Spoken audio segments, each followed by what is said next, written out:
I already went through one, but it went so terribly. I got pretty much everything. I didn't have enough stats for like everything, but I once again accidentally chose to get Liam heart at the beginning, so we're just gonna go with Liam again. It just, oh my god, it went so bad. Because you need a certain amount of stuff, and I just didn't have the stuff. I don't know. These stats are fucking terrible because I accidentally chose smarts. Alright, let's see. Later, you hear Vera and Liam in a heated conversation which seems to contain some pretty sexually explicit language, so naturally you go eavesdrop. Speaking as a male, I can say that even I grow weary of the infantilizing monotony of the male gaze. Thank you. See, I want to advocate for the Gorgon gaze instead. That would just turn people rock hard. That's not an erection joke. People would die. Personally, I think hentai is the source of the problem. It's so unrealistic. Hello, I'm not a 2D drawing. I'm a real vampire. Pathetic. I know. Even I can't keep up with the standards hentai is setting. What, I'm supposed to just grow a dick during sex? And all the women are drawn exactly the same. There's even less body type diversity than at this school. Plus, I don't think anyone in real life has ever willingly addressed a tentacle as senpai, and what's with all the tentacles anyway? Because half the studio heads are krakens, Liam. And no tea, no shade to the women who do enjoy tentacle porn. I know at least 3 of my snakes do, but I won't out them. But I do think there should be a more diverse offering for those of us who like something less cephalosexual? Agreed. Hentai should be more artistic, redraw explicit scenes in the style of great artists such as Picasso or Marguerite. Don't send a misogynistic kraken to do a femme gorgon's job. You should open your own hentai studio. I mean, I'm gonna get it fucking wrong because I have shit stats. Oh, Alright. I got it right. And I guess my creativity was just that okay. Like, it was probably bordering on not okay, because this is like really early on, so maybe they're very lenient. Aha! Now there's a fresh idea in an untapped demographic. I have no doubt that there are scores of monsters itching to combine sexual gratification and art history. I can see it now. Picasso-esque tentacle beasts with off-killer tentacles coming out of their eyes and mouths. Charade females made up of thousands of little dots. Is that a nipple I see or a stipple? Chagall BDSM, monsters beaten blue and blue. It's perfect. They'll be so busy appreciating the artistry, they'll have no time to objectify the subject matter. Thank you, Valkii. You rock our world like, well, classics pornography mashups. They hurry off to discuss further ways to get off to art, improving the world greatly for them, for you, and for all lovers of hentai and art classics. You gain +2 smarts and 1 creativity. God, leave my smarts alone. They're too powerful. My brain is getting too big. Let's go. Alright, where is he? He's with Vera. You approach Liam and Vera's table to find them thoughtfully tasting several glasses of wine. This school has literally no rules, apparently. Ah, wine, the most exclusive of beverages. Even a vampire such as myself cannot resist its class and allure. Do you know a lot about wine, then? I'm having dinner with the King of France next week, and I could use some pointers. France doesn't have a king anymore. That's what the media wants you to think. So, do you know about wine or not? Alas, my centuries of living I have only learned how to look good holding wine and not how to evaluate it. All I know is that I'm not drinking another glass of that one.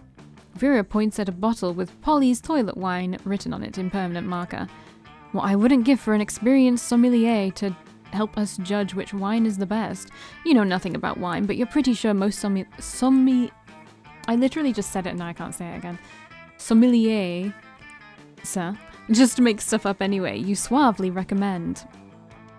Try the sangria, it pairs well with seafood, food, and blood.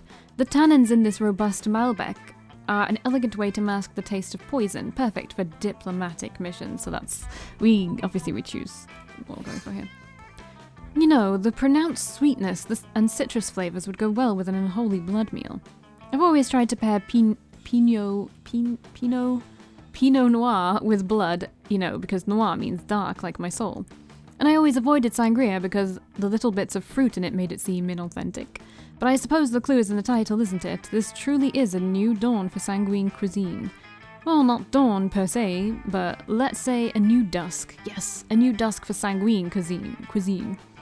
As someone who does not literally drink blood, I'm afraid I can't share your enthusiasm. But I do like to imagine vampires getting chunks of fruit stuck between their fangs. Liam ignores her. He's too busy gazing at you over the rim of his glass. He's a little drunk, but you don't judge. God, that last run was so bad. Like, I didn't finish it. I didn't even get halfway, but I was like, this is just terrible. I can't do this. Alright, what are we doing?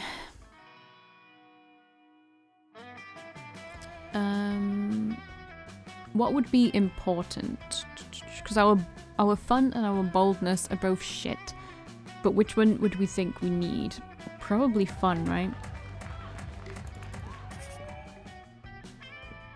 You spy Vera and Liam engaged in their favourite pastime, a variation of people watching called monster judging. Ugh, do you see what she's wearing? Newsflash, lime green stripper boots do not go with chupacabra fur. At least she made a choice. I've already seen 6 people wearing the same air gorgon sneakers. We really are the lucky ones, Liam. Most people are just absolutely hideous. But even their hideousness is mediocre. Most people are hideous, but I have yet to see one who is the most hideous. I wonder what such an abomination would even look like. True hideousness is on the inside, in your organs. A person with their organs on their outside would be the most hideous. A toned body, symmetrical face, nice features, because traditional beauty standards are hideously mainstream. I don't know which one would like which, I don't know. Like, I'm thinking he would like this one, because it's all like, that would be bloody. But I feel like they'd both be like, oh, that's so whatever. I feel like I'd need boldness for this one as well, though. I feel like I'd need boldness for all of this. Oh, creative, okay. Ah, okay, so Vera liked that one. Ha! Yes, I've always said that a person's insides could be even worse than their shell. A passing hermit crab dragon hybrid glares at her, but Vera doesn't seem to care. I mean, unkempt eyebrows are gross enough, but an unkempt esophagus? The mind reels. I will admit, as repulsive as I find most people, it would be hard for me to ignore an exposed circulatory system. And there's nothing more hideous than being drawn to repulsive people just because you're thirsty. I can relate. I've seen Polly drawn to some pretty repulsive lowlifes herself when she's thirsty. Of course, that's a different kind of thirst, but the principle certainly holds. Yeah, that was an accident, but it's fine. Ah, the innocent joy of bonding over mutual derision of the appearances of others. You gain 2 fun and 1 creativity. The R's look a little bit like V's and it always throws my brain off for some reason. This is definitely going better than last time by a long shot. Let's go. Okay, I need boldness for sure now.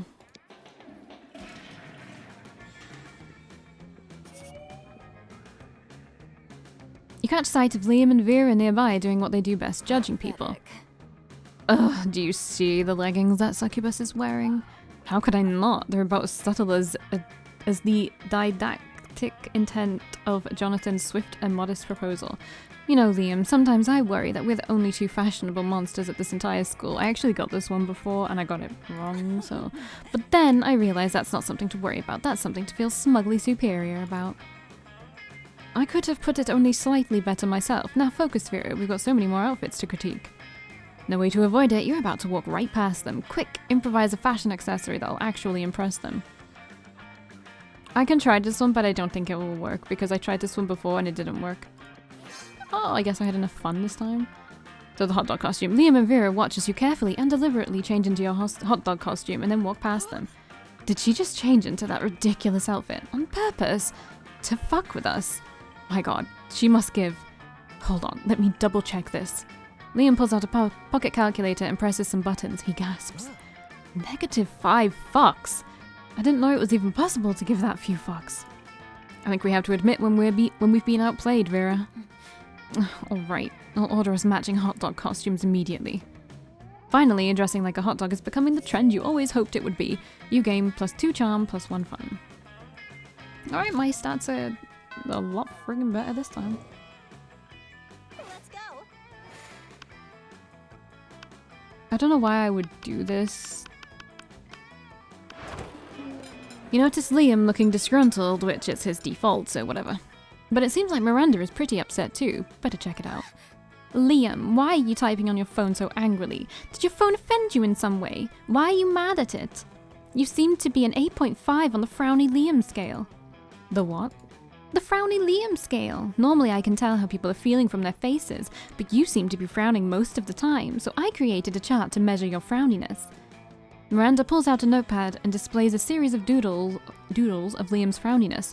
They're not super accurate, but they are super adorable. I'm not angry at my phone. My so-called frowniness is caused by a heinous error. I specifically asked that my creature creme brulee be extra crispy so it truly popped with my #massacre momentgram filter. Instead, they burnt it to a crisp, rendering it unphotographable. Monsters deserve to know what they're getting into if they choose to eat at this cafeteria, so they can choose to take their business to a different establishment, and so I'm writing a scathing Whelp review. Liam, you can't do that. If they shut the cafeteria down, the school kitchen staff will lose their jobs. Do you know that peasants have to do labor to make living wages? They don't simply have an unlimited store of gold. I was shocked when I first found out. Of course you were. If the kitchen staff wanted to earn their wages, they should have been better at their jobs. I am simply the merchant of truth. No, you're the merchant of poop. Your royal sophistication shines through. Look, ask Valkii. Her taste may tend towards the mainstream, but surely she can see this subpar cafeteria must be exposed. Don't be ridiculous. Valkii is surely more compassionate than that and would gladly help me save the cafeteria. Again. Again? Gosh, it's hard to keep track of your misadventures at this shit show of a school. Still, you'll help if you can. Miranda can't undermine Liam's admittedly talented criticism alone. This will take an army of homeless people we pay to write positive Whelp reviews of the cafeteria until we eclipse Liam's. Liam, one lone voice simply cannot shut down this cafeteria, at least not the voice of a high schooler. Let's get a renowned food critic to write a Pulitzer-worthy expose to be published in the most widely read periodicals. Excellent idea. I am an incredible, intelligent, compassionate person with tons of humility, more than enough to admit when a professional's help may be of use to me. You think you have the most humility? You shall never be as humble as I am. Every day my servants tell me I am the humblest person ever to live. Miranda storms off in a huff, leaving you and Liam to proceed with your amazing, incredible genius plan. You're super humble too. You use your magnificent calligraphy skills you picked up in your elective class, Calligraphy and Murder, to write 5 letters chock full of #aesthetic. Liam produces a delicate white dove from his backpack, how was it breathing in there, and gives it the newly addressed letters. You're not sure what's more intriguing, the fact that Liam trusts that the dove will be able to read the address to deliver the letters, or the fact that the address he wrote down were just their emails. Regardless, it seems to have worked, because within a minute of the dove's release, you receive your first reply on your phones. Ah, I knew the exquisite Jacques Aznavour would have enthusiasm for our plight, thus his immediate response. Dear Liam, I have received your message. Though the calligraphy is quite impressive, I'm afraid I must give you the same answer I gave you when you asked me to write a review on the cuisine cooked by your friend's grandmother last Thanksgiving. I don't know how you got a dove to find out where I live based on my email address. But stop contacting me. Most lovingly yours, great and humblest food critic, Jacques Aznavour. Oh, Valkii, nobody understands the severity of the creme brulee transgression. Thank goodness we have each other. Heck yeah, you have each other. For prom, hopefully. At the very least, maybe he'll let you borrow that dove sometime to send anthrax to your enemies. Fun!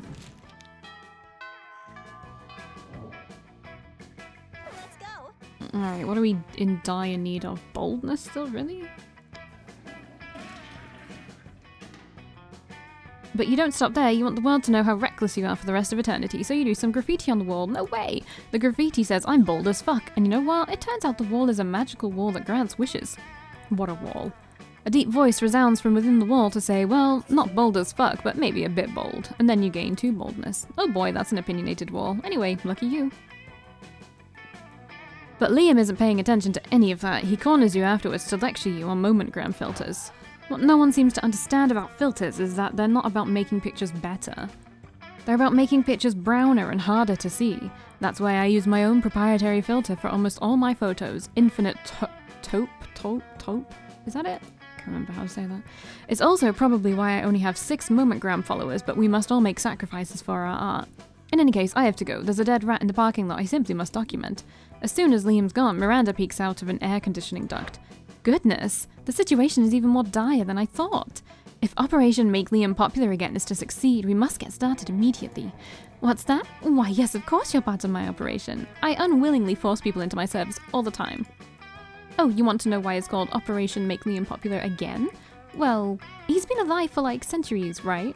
I'm sure he must have been popular at some point. I'll check the history books later. There's no time now. Phase 1 is getting Liam more Momentgram followers. I took the liberty of having my royal spies discover the password to his account so we can give it a total makeover. But what to do? I use his account to post a bunch of porn and bomb recipes, pay 1 million homeless people to follow Liam on Momentgram. I have literally no fucking idea which one to do.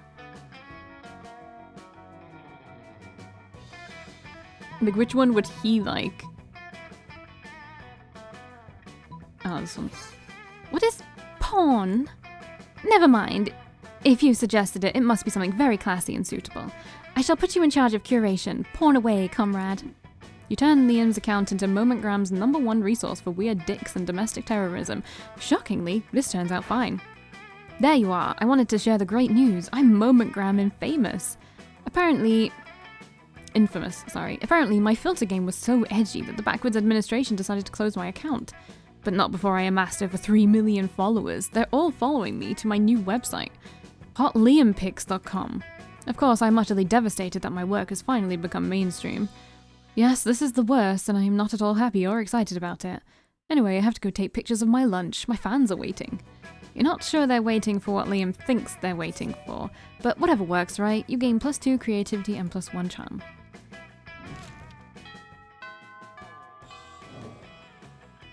Let's go. Okay, what am I lacking in? Money, obviously, but I don't think I'm going to do anything with the money right now. I don't think so, anyway. Right. Let's go to the bathroom again. While in the bathroom, you tell yourself in the mirror that I've seen this one. When you're finished peeing, you realize there's a hullabaloo going on in the bathroom. Why is there always a hullabaloo in the bathroom? It seems that Liam's reverie has been interrupted by the appearance of... There you are, Liam. We've been searching the whole school for you. Why is everyone always hanging out in the bathroom? Look, guys, there are other monsters here. I don't, associate with you anymore. When I was young and naive, I went through an unironically helpful phase where I hung out with the Coven. Please don't tell anyone, Valkii. It would ruin all my cred. This is bigger than cred, Liam. If you don't work with us once again, the world will surely end. It'll be a catastrophe. Right, but there's a new club opening in Sotran, south of Transylvania. I can't tell you any more than that because it's sort of exclusive and I don't think your style is up to the dress code. Why don't you try branching out a little in terms of colour palette? We didn't come to you for fashion advice, we came to you because it's a well-known fact that witches need a supernatural being for help, especially mid-season. The big bad this season is particularly difficult. What season do you keep talking about? Oh, spring, fall, winter, whichever, pick one. The only thing I'll be picking is which socks go with this bow tie for this bloody rager tonight. I'm not part of your scene anymore, move on. But the Coven aren't moving on at all. What a great opportunity to help Liam out. Heroically volunteered to take Liam's place and help the Coven with their lame mission to save the world. Aww. You would go in my place. That makes a lot of sense since you're definitely not hip enough to go to the party. What are your qualifications, powers? Do you have a resume? Oh, I'm sure she'll be absolutely fine. I have to keep getting ready. Best of luck saving the world or whatever. I don't understand our fellow students at all, but fine, follow us. You follow the Coven through an interdimensional portal where a sentient pile of used condoms is threatening to swallow the universe whole. Luckily, you were just taught a prophylactics personified banishing spell in Unlikely Situations 3 the other day. Unluckily, you were too busy fascinating about potential prom dates to actually pay attention and learn it properly. Instead, you managed to turn yourself into a giant condom and the big bad is free to continue trying to take over the world. This fucking school, why haven't we just transferred out yet? We have got to make some new contacts. The Coven manages to find someone more competent, literally a toddler but one with psychic powers, so to defeat the monster, you return back to the school in disgrace and looking worse for the wear. Liam is so busy talking about the club's great opening, he doesn't even remember that you tried to step in for him. You lose 2 smarts and 1 charm. That's fine. It's not easy to know, like, what stat an answer is. You find Damien brandishing his usual silverware, a hammer and chisel, while Liam looks on in horror. You can't eat that. Watch me. First of all, it's made of one seamless piece of obsidian, so it's low calorie. And second of all, it's a lich's phylactery. Part of his balanced breakfast. It's lunch. You're just jealous. No, I'm nervous.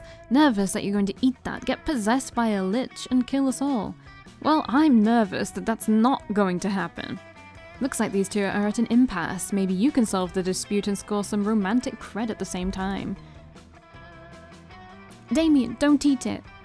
You won't have room for all these baby seals I brought you. Well, Liam's right, Damien. You should make him eat it.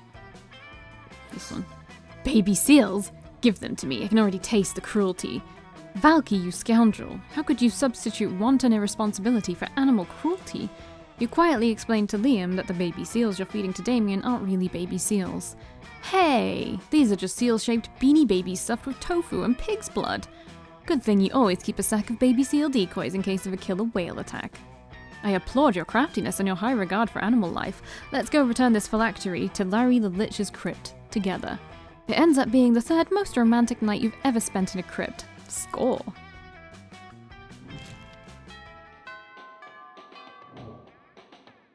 Let's go. Looks like we need charm.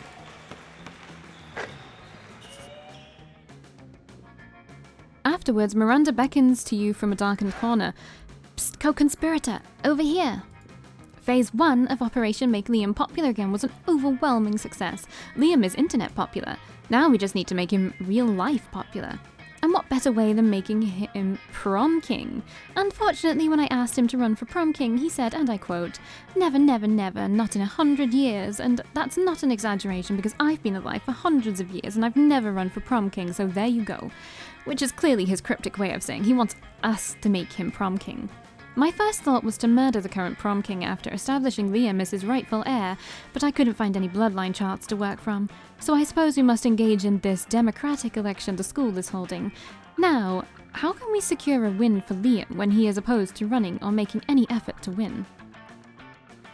I'll dress up as Liam and give the best campaign speech anyone has ever given, pay 1 million people to vote for Liam.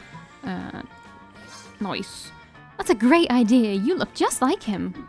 You squeeze into some skinny jeans, some suspenders, a lot of purple paint, and a sense of smug superiority, and gather a crowd in the auditorium. Ladies and gentle monsters, you say. For too long, our school has been ruled by prom kings who care about things.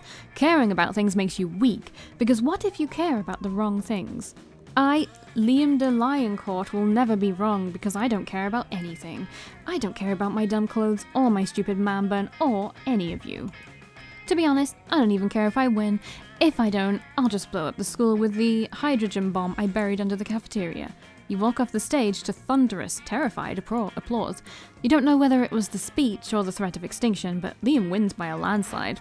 Drats and curses! Rumour says I will be elected prom king in spite of my sincerest wishes. How horrible to have the love of the entire student body showered upon me. The cold blackness in my soul, which has so long sheltered me from my true emotions. Gah, it's thawing. This is terrible and I am in no way enjoying it. Still, I should probably pick out a tuxedo, so as to not appear ungracious. You're happy to help Liam pick out a tuxedo. You even help measure his body. You gain fun and creativity. Halfway. Let's go. Okay, what do we need? Do we just get more charm just to get it over the threshold of 10? That day, an epic blah blah blah. Amidst the battle, you spot a fellow player that seems utterly discouraged. She thinks she's not worth anything at dodgeball, and she attempts to throw a ball at herself. You explain to her the many ways you think she's unique and wonderful, while also defending the many pleasures in life. With your help, she's capable of finding reasons to keep playing and gains a sense of self-worth. You gain 1 BFF. Sadly, she's not part of this game, so that beautiful friendship will take place off-screen. And 2 charm. Later, you see Liam scrolling through his phone looking like the embodiment of ennui. Hey Valkii, what are you doing? Stalking classmates for romantic purposes and offering rather absurd advice? Magnificent! I could use some rather absurd advice.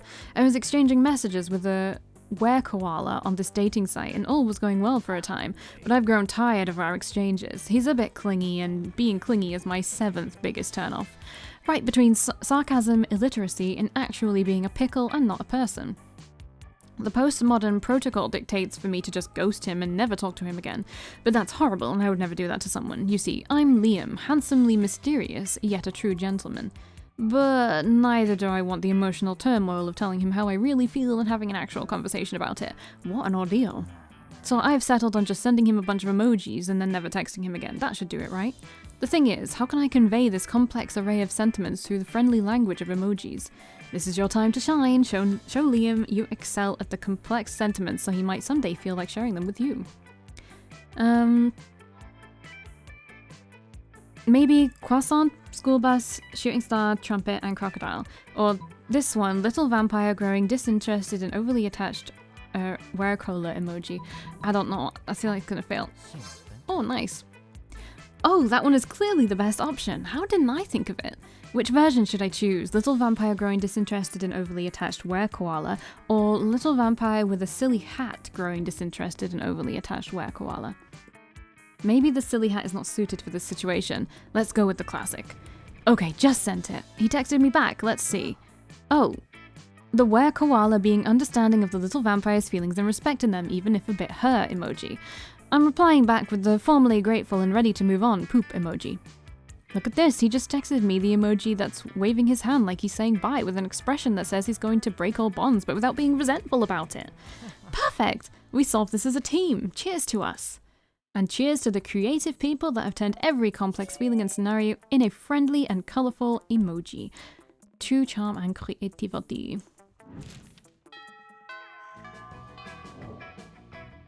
Let's go. Right, where is he? Oh, he's with the Slayer and Damien. You've just sat down to eat with Damien and Liam. Well, to eat with Damien. Liam's just taking pictures of his food.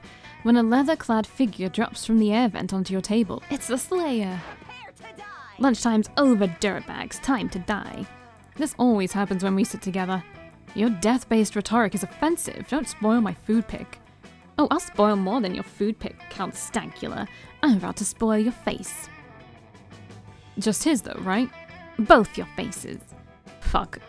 The Slayer is right between the three of you. You can't save Liam and Damien, but if you act fast, you might just be able to save one.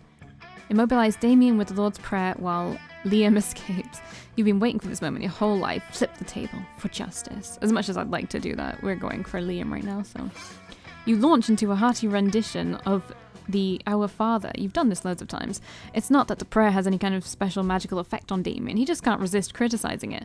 Okay, first of all, he's not Our Father. I've got two dads, and neither of them is a holy asshole in a stupid cloud palace. And thy kingdom come, what's that supposed to mean? Are we like praying for the end of the world now? Oh sure, beg him for your daily bread. What are you, in prison or something? Your omnipotent dad can't spring for better food than bread? What if you've got a gluten allergy? Do you still have to eat the daily bread? Ugh, this is ridiculous. While Damien continues to rave, Liam snaps a few more artful pics of his lunch and then carries it to another table. Ahem, are you done? Almost. I have a whole bit about the multiple papal revisions. I don't know what that is. I'm not religious. Revisions, that's really fucking vicious. Close enough. Eat holy water. You can't eat a liquid. It's Damien has a hard time forming any more iconoclastic opinions with his flesh on fire. He flees the cafeteria and you retreat to sit at Liam's table. Now that he's done taking pictures of his food, he even lets you have some. This has been a real bonding experience.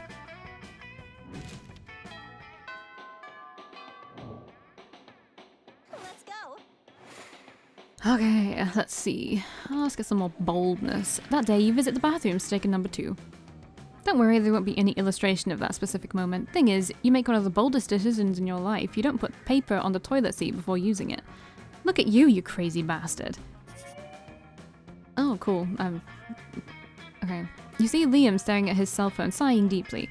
Maybe one of his favorite bands signed to a mainstream record label, or the exact shirt he's wearing is featured on a magazine cover. You decide to check in with him.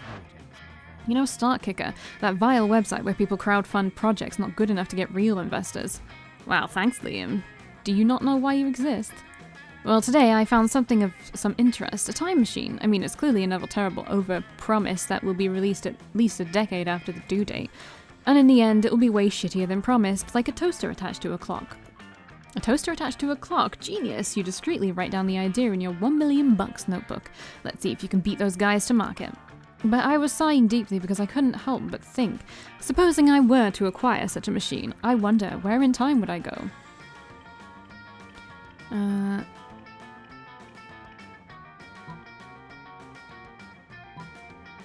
don't know what. Which one? Everyone knows the deepest time in monster history was 1925, specifically July 26, 2 a.m. to 5 a.m. or 3.85 billion BC, so you can be into existing before it was cool. Noise. Yes, of course. The ultimate in coolness. I would be ahead of the curve because there would be no curve yet. Wearing suspenders on a bow tie? No one's done that yet because no one else exists. Breathing here? So cliche. Breathing in 3.85 billion BC? Revolutionary. Never done it before. Best of all, no one will criticize my vintage eyeglasses collection because there won't be anyone. Liam immediately funnels all his money into the time machine project. For the sake of your budding romance, you hope the creators never ship. In the meantime, you gain some stuff.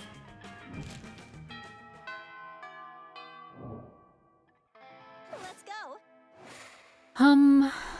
Probably will need some more fun soon, but let's get some more smarts. I kind of want to just go hard on smarts for some reason. Yep, we know.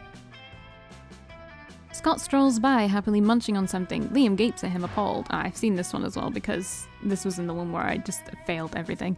What on earth are you eating, Scott? This delicious new flavor of Fangles potato chips, maximum ultimate double BBQ massacre. Really? Because it looks like a raw severed goat head inside a cardboard tube. Oh, yeah, I guess it does. Could have sworn it was a potato chip. Still, tasty though. Tasty? Tasty? Does wanton environmental destruction sound tasty to you? I don't know, is that some kind of jerky? No, Scott. Don't you realize that in order to harvest these goat's heads, Fangles and Co. decapitate millions of innocent goats every year? But what do they do with the bodies of the goats? Nothing. It's horrendously wasteful practice.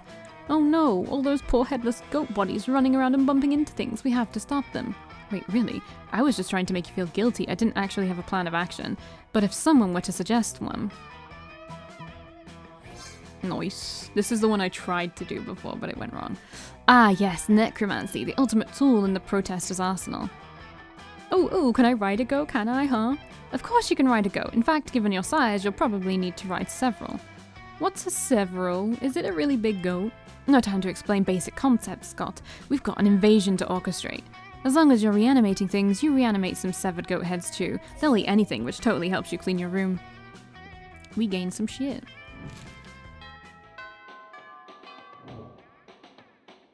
Alright, lunchy time. You. The table you choose is quite crowded. Liam sits across from Miranda, who is flanked by two well-dressed servants. One of the servants cuts a slice of Salisbury steak and feeds it to the other. Seriously, Miranda, you have servants to chew your food for you? What? Of course not. That would be barbaric. The servant happily swallows the Salisbury steak. I have servants to eat for me. They're called eating serfs. Don't you have any? First of all, no, I don't eat food. Second of all, that totally defeats the purpose of eating. Aren't you worried about starving? Why would I be? My serfs get all the calories I need to stay fit and healthy. Oh, I have no objective reason to care about this, but suddenly it's all I care about. Someone convince Miranda to stop this madness. Maybe you should start this madness, Liam. Imagine all the food you can take pictures of without having to eat any of it. But Miranda, look at the contented smile on that servant's face. You think he's eating for you, but secretly he's eating for himself. I don't know which one I'm supposed to choose, so I'm gonna go with my gut. Yeah. No, that can't be. Gordo, say it isn't true. But Gordo can't say anything because his mouth is full of delicious Salisbury steak. Salisbury steak, which he is obviously eating entirely for his own benefit. Traitorous dog! Do you want me to starve to death? Is that your plan? I think maybe he was just taking advantage of the fact that you don't understand how food works. Taking advantage of me? Scoundrel, burpee, eat Gorgo for me at once. The two serfs look at each other, then stuff as much food as they can into their mouths before fleeing the cafeteria.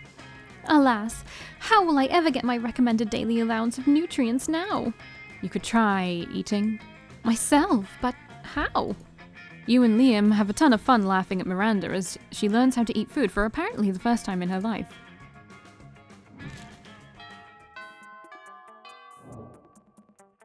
Let's go.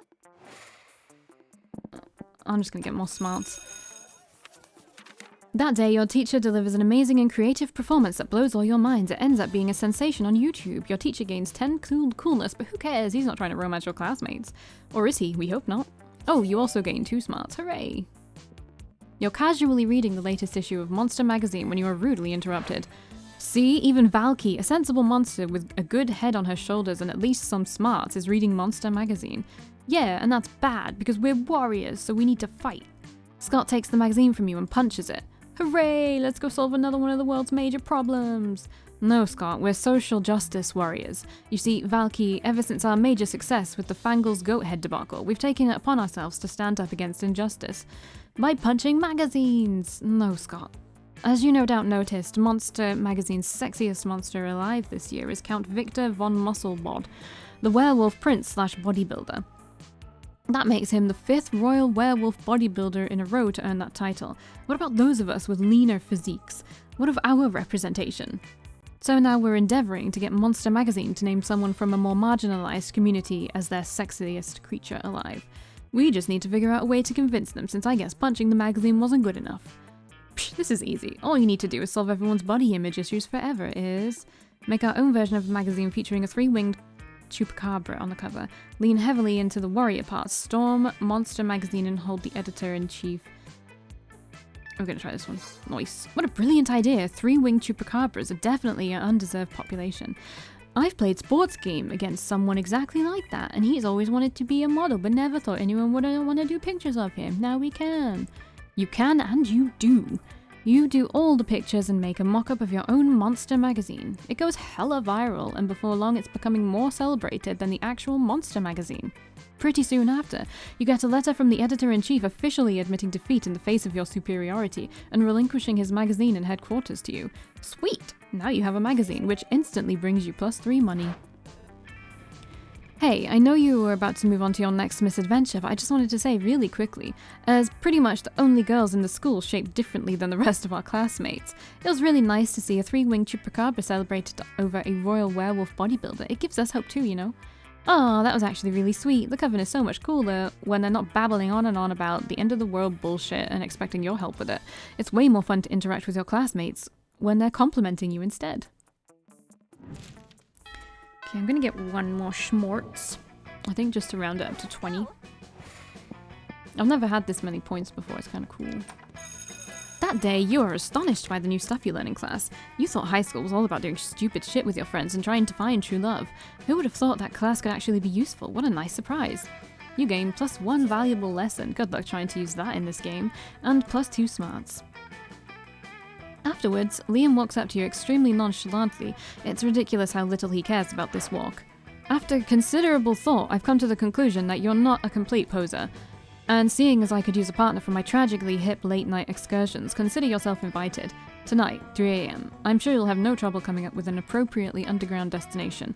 I mean, it's not like I don't know any cool places or go to anything. I just want to give you an opportunity to prove yourself. Liam vanishes in a cloud of mist and angst. You've got 12 hours to choose the trendiest spot nobody's ever heard of. Ooh. I don't know, because I feel like I'd need a lot. No, I knew it was going to be bold. I should have gone for the other one. That night, oh, that's so bad. Like, I've done so much work and I feel like I just, like, ruined it. That night, you pick Liam up in your giant mechanized drill machine and head for the club, but there is no club at the center of the earth. It's just the center of the earth, a molten ball of iron and death. Ah, my skin. Why did you think there was a club here? Why would anyone think there was a club at literally the most inhospitable place on earth? You have no idea why you thought that, but you do know you're going to need skin grafts after this. You lose 2 smarts and 1 boldness. No, I need my smarts back. I'm going to get my smarts back. You can't stop me. Well, I guess you can kind of stop me. When you arrive at their table, you find that Polly and Liam aren't eating. They're just taking pictures of their food. Ah, we've already seen this one. Ah, whatever. Welcome to the don't need to eat, so we just take dope food pics zone, baby. We believe that food, like heavy construction machinery, should be seen and not tasted. Yeah, I mean, have you ever tasted heavy construction machinery? Have you? I don't know, maybe. My weekends are usually kind of a blur, like last Saturday. There'll be plenty of time to chronicle your sexploits later, Polly. Right now, we need to focus on these food pics. While Liam and Polly were busy bantering, you were busily arranging a dope food pic of your own, and now to complete your masterpiece. A food pic of Liam taking a food pic, so meta. You level your phone at Liam just as he's about to snap a food pic, but his vampire reflexes are too quick for you. Ha, trying to out-meta the meta master, are you? We'll see about that. Liam levels his phone at Polly just as she's about to take a food pic. Now you're taking a food pic of a food pic of a food pic. Whoa, are we pointing our phones at each other now? I want to play too. Suddenly, Polly's got her phone pointed at you. It's a food pic of a food pic of a food pic of a food pic of a food pic of a food pic. We've done it. We've created the meta triangle, the most meta shape in existence. This is our finest hour. The world around you dissolves into green columns of numbers and letters. You've done it. You can see the code. You are the one. The programming of the video game you are in awards you by raising your relationship points with the character known as Liam. Yay. Okay, so I'm just gonna go to fucking class again. Let's go. I'm gonna get my 20 points, okay. Yeah, we've already seen this one. With that out the way, you hurry over to your secret meeting with Miranda. Well done, co-conspirator. Operation Make Liam Popular Again is a rousing success. And for the record, I did discover that Liam was popular for a 3-month period in the early 16th century, so the name fits. All that remains is for us to wait for prom and celebrate your deception. I knew it was too good to be true. My idiosyncrasies are remarkable, but they aren't marketable. This was all a cruel joke, wasn't it? A bet between two popular kids that they could make an outcast loser into a prom king. Well, guess what? The circus is over and this clown is climbing into his tiny car and going home. Along with like 12 other tiny clowns if the metaphor holds, which it doesn't. It was a bad metaphor. Goodbye. No, Liam, I wasn't trying to be mean. I don't have a mean bone in my body. I don't even have bones. You might check that affirmation later. Oh, fish sticks. If we don't do something to fix this, all the hard work and subterfuge will be for naught. But how can we make amends? Surely not with some sort of overwrought romantic gesture defying all logic. You tell Miranda not to worry. You've seen plenty of teen rom-coms. You know how this part goes. You need a grand romantic gesture. Race to the airport to confess your feelings before Liam boards his plane. Pay 1 million people to spell out I'm sorry so it's visible from space. I don't want to pay. I'm gonna get this one wrong, but I don't want to pay. Oh, okay, I did it right. Fine. Wait, how did you know Liam was about to board a plane? Are you stalking him? If you are, that's fine. Isn't that what all romantic comedies ever have taught us to do? Anyway, you find Liam in the international terminal at Spooky Airport waiting in line to board. You pass through airport security by telling them you're there for a romantic gesture, because airport security might say no to terrorism, but they can't say no to love. You're too late. I'm going to Belarus, where my calculations have revealed that nobody likes me and I can go back to being unpopular. You grasp Liam's cold, dead hands in yours, and with perfect sincerity you tell him that what he means to you. Nothing. Don't you see? You say, looking deep into his eyes. You don't need to flee to Belarus to be unpopular, because you will always be unpopular in my heart, which is, coincidentally, about the same shape as Belarus. I don't know what to say. Mainly because I don't know what you're talking about, but if I don't understand it, that must mean it's art. You said art to me. Oh, how could I ever dream of leaving you behind? Alright, if it makes you happy, I'll return to Spooky High School and don that heavy prom crown. But only because I know that no matter how popular I get, there will always be one person who thinks I'm only so-so. The people in the airport line clap and cheer, clearly not understanding anything you two just said to each other. Liam accompanies you back to school, and you gain 2 creativity and 1 smarts. Also, you should visit a hospital, since your heart being the shape of Belarus can't mean anything good health-wise. Prom time. I have to get a good ending, right? I got a lot of that right. Oh, hey. Oh, hey. Let's go. How ironic. Who could have foreseen this? Liam and Valkii, prom royalty. We did. It was all part of our plan. We fought for love and love won. Liam is popular again. Huzzah! Anyway, after all these years spent avoiding cliches, this doesn't feel as bad as I imagined. Maybe doing a 180-degree turn from cliches is good, but embracing cliches is like making a 360-degree turn from them, so disruptive. At that moment, Miranda becomes distracted by some other wacky plan and leaves you with Liam mumbling to himself, such a lovable dork. Prom night arrives and the two of you decide to embrace all cliches, from slow dancing to actually having fun. After the coronation, Liam admits he's been having a great time, which is causing him to reflect on all the cliches he avoided all these years, which he could now embrace. Then he puts his hands over yours and says, "And you know what the biggest cliche I've been avoiding is? Love. And I don't even care how cheesy that sounded." Boy, that was cheesy, but you know what? You don't care either. Most likely to be a sleeper agent just waiting for the code word. Most likely to work in something no one understands. Oh, this was a secret ending. Okay, I didn't know that. Look at all this. There's so much. Like, I've only got 2 endings. Jesus. still haven't come across her. That's a main character. Is that a main character? I think that's like or like someone you can be. Who is that? This is the only one I haven't come across at all. Those 6 weeks were maybe the most epic and absurd weeks of our lives. After the Monster Prom, we kept on blah blah blah. We've already read this. This bit we haven't read. Liam returned to help the Coven in Season 7, and critics still say it's the best season to date.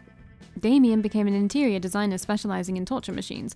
Last month, Vogue magazine called his products the refined marriage between macabre and chic. Miranda got a job being princess of her kingdom, which was actually kind of her job already. Well, you don't see her complaining about it. For those 6 weeks, the Monster Prom seemed larger than life, and then it was gone, just like that. The battle for Monster Prom might have ended then, but there were plenty of battles left in that war called youth. But once again, we were young and unafraid, and we were ready to start. Yeah. We got another secret ending. It seems like there are events that you do, and you have to actually maybe complete them properly, or just, I don't know. It's like the events definitely give you the secret ending. And then there's probably ones where you have to have an item or something.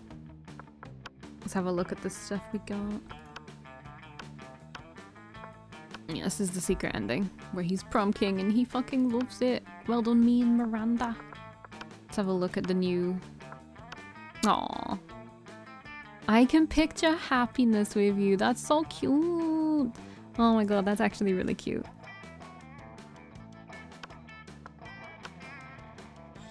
This one was cute as well. Okay, well, I actually really like this game. Like, the dialogue is really good. I know that's not an uncommon thing that people say. I'm just having a look through the fan art. Oh, damn, that's nice. That's really nice. By Emma Fenn. Well done, Emma Fenn. That's very nice. Okay. Oh, I will see you in the next one. Bye-bye.